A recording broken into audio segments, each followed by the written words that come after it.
A boarding house catches fire in Bedford. A little girl may have been beaten to death in Cleveland. And a local suburb battles over a religious symbol. Fox 8 News in the morning starts now.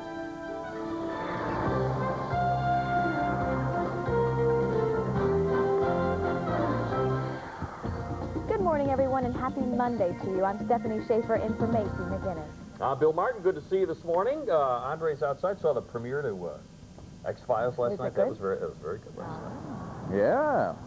So it was a late night. And, you know, I wish it was Friday. What? Wish it was Friday today. All right. Why's that? Well, so that I could say Friday and clear up my throat at the same time. I got a little tickle this morning. Well, you go ahead. You can do it with Monday. You can't do it with, well... Monday. Bill got a haircut over the weekend. Hey, look at that. Look at that. That looks, yeah, Tony the barber. Nice. Tony the barber gave me a good haircut. You took off the sideburns too, didn't you? Well, you know what? I cut one here and one up here, so Tony had to straighten them out. Oh. And I'd also like to compliment your barber's adding a little gray highlight on the sides. Very nice. It is a nice touch. Don't start with Very me, nice. Dale. Don't start with me. All right. Hey, we're going to add a little bit of gray on top of everybody's hair tomorrow. How about a little snow to sugarcoat some rooftops and lawns? Here's the reason why. We're going to take a look at the 12-hour and X-ray Doppler radar. Get a little rotation there. That rotation showing some rain and snow showers. Snow showers getting brought in from the west as the colder air wraps in. Let's check the current temperature. It's up to 42 now as of 6 o'clock. 40 Akron, Canton, 36 in Mansfield. But look at the colder air to our west. It is a rain-snow mix right now from Toledo all the way down to Cincinnati. That moving in later today. We're going to see some of that rain mix in with snow by about 1, 2, 3 o'clock perhaps this afternoon, Bill and Stephanie. All right, Andre. Yuck. Thank you. Up to an inch tonight in places. Thanks, Andre. Oh, sure.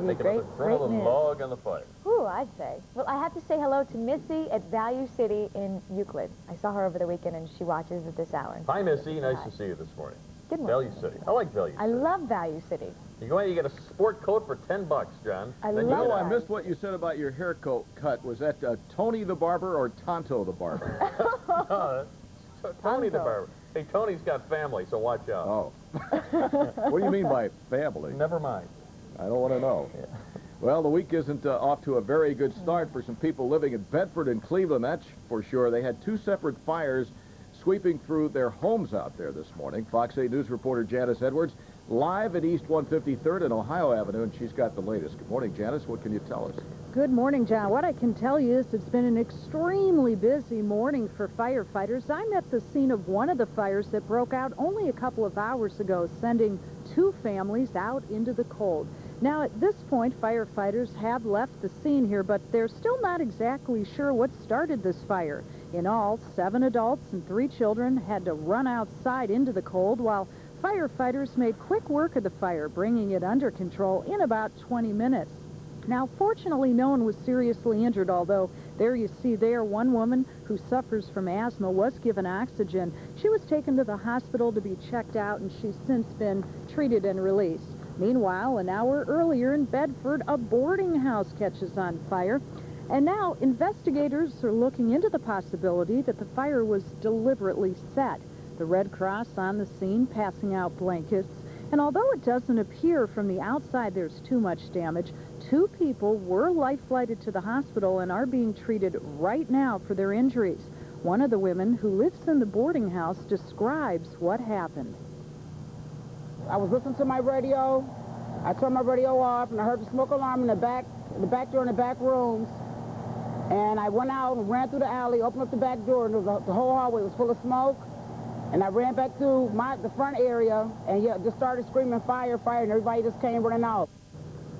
Now, I can tell you of the 2 people who were life-flighted to Metro Health Medical Center and are being treated right now. One is believed to be a 31-year-old man who's in serious condition, I'm sad to report.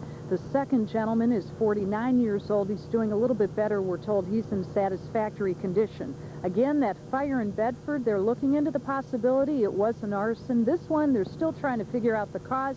And, John, you're going to want to keep it tuned right here to Fox 8. We'll be bringing you updates on these 2 fires throughout the morning as soon as more information becomes available. All right, well, if they were accidental, it seems to happen this time of year. Weather gets colder, people turn on their space heaters. I guess we have a problem with fires, but we'll be interested to watch for your updates and see if they can figure out what started these. That's right, John. Could be any one of a number of things, but we can tell you it is cold out here. In fact, my live truck engineer, Kevin McCafferty, spotted a little time and temperature saying 35 degrees on his way over here. That'll seem warm in a couple of months, Janice. Yeah, you're right. All right, thanks for the update on the fires. Sure. Get back to you later. Police are investigating the deaths of a couple of brothers from Portage County as a double homicide. Their bodies turned up in the woods near Tappan Lake, which is about 35 miles south of Canton. Police say the men were hunting on private property when somebody hunted them down. We hope to have more information later this morning after investigators hold a news conference. 35-year-old Cleveland girl is dead, and police are holding the girl's mother. Police are awaiting the coroner's report, but have already filed child abuse charges against the mom. Police believe that over the weekend, the 3-year-old girl named Angela was badly beaten. A family friend says she saw the child collapse in her East 130th Street home Saturday night. She was also bleeding from the mouth and nose. Emergency crews got Angela breathing again, and she was put on life support at the hospital, but her little body gave out at about noon yesterday. Angela's 21-year-old mother remains in police custody. Court-ordered busing may soon be a part of Cleveland's past. A hearing is set for today, and a federal judge is to decide if the Cleveland School District has complied with the desegregation orders and can regain full control of itself. A 1973 lawsuit led to desegregation busing. Today, 2/3 of the students in the Cleveland City schools are African American. Both of Cleveland's candidates for mayor were talking about the city schools and a lot of other issues on Sunday. A standing room only crowd greeted Cleveland Mayor Mike White at the 8th annual Gospel Fest concert. Mayor thanked his parents for doing a great job raising him and his siblings, and then he handed out scholarships from the Audrey L. White Scholarship Fund to high school seniors. Mayoral candidate Helen Smith, meantime, was out and about as well. Her campaign promises centered on taking control of the school system away from Mayor White. For the most complete coverage of Election 97, keep it right here on Fox 8. We'll have live team coverage of the Cleveland mayor's race and the races for city council, as well as all of the other important local races and issues. We are going to be busy. You got it. Right through Election Day. Get the out only place to be. and vote. Thank you, John. See you later. That's all I had to say. Hey, you know That's what? good. We can't wait Yeah. for later on today. You know, of course, she's been gone for what feels like a very, very long time. That's right. Today we're going to Macie's house live in the 8 o'clock hour to do a little baby talk. Macie will give us an update on little Michaela. We'll get to see the baby. We'll talk with proud Papa, very proud. And I guess we'll take some questions from you, too. Oh, great. That'll be cool. It starts in the 7 o'clock hour, and then we'll just move on from there. And we can see how Grizzly's doing with the baby and all the stuff. Check out her house again. Grizzly might do a trick or two. Puts a bone in his nose and then rests it, and then snaps it up and eats it. Aw. Very cool trick. All right. Time now is 6:08. Still ahead on Fox 8 News in the morning. The astronauts on board Mir take a stroll through space. And we'll take you to Denver for a preview of Terry Nichols' Oklahoma City bombing trial. And the conflict between the U.S. and Iraq may be escalating. That story and more when we come back. Welcome back. Yeah, get ready. Get your shovel, get your snowblower tweet. Yep. It's coming. Yeah, well, you know, this is a good time of year because the ground is still somewhat warm. So when it does snow, it doesn't usually go on the roadways, at least all too much. And, but, of course, remember 1 year ago.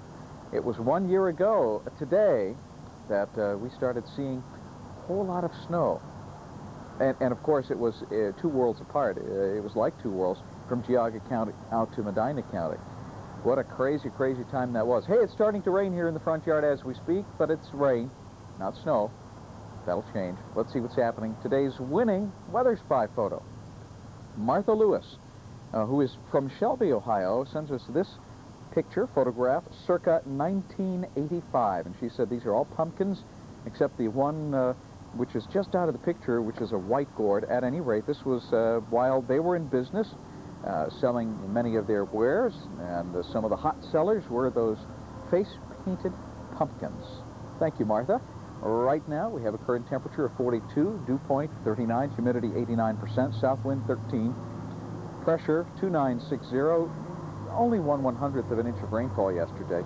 Probably see a little more than that today. Ceiling, 3,500 feet. That's a broken deck, a higher overcast deck, visibility at 10 miles.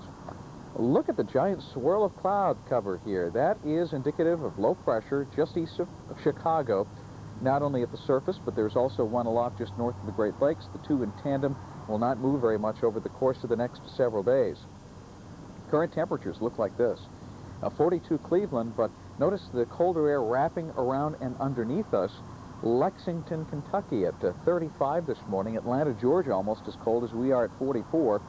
Colder air to the west will start sliding in, and we're going to see a more of a rain-snow mix this afternoon, and mostly snow except right along the lakeshore tonight. 42 Cleveland, 40 Akron, Canton, 41 Youngstown. Much colder in Mansfield, 36, and temperatures are in the 30s to our west. Toledo right now seeing snow showers, and 34. Doppler weather radar is showing some scattered showers to our west. These are rain showers. They are mixing with snow, though, out towards Toledo, and we'll probably see that transition during the day today. Variably cloudy skies, rain showers may begin to start mixing with and eventually changing over to snow showers by later this afternoon, and a high of 40, give or take a couple.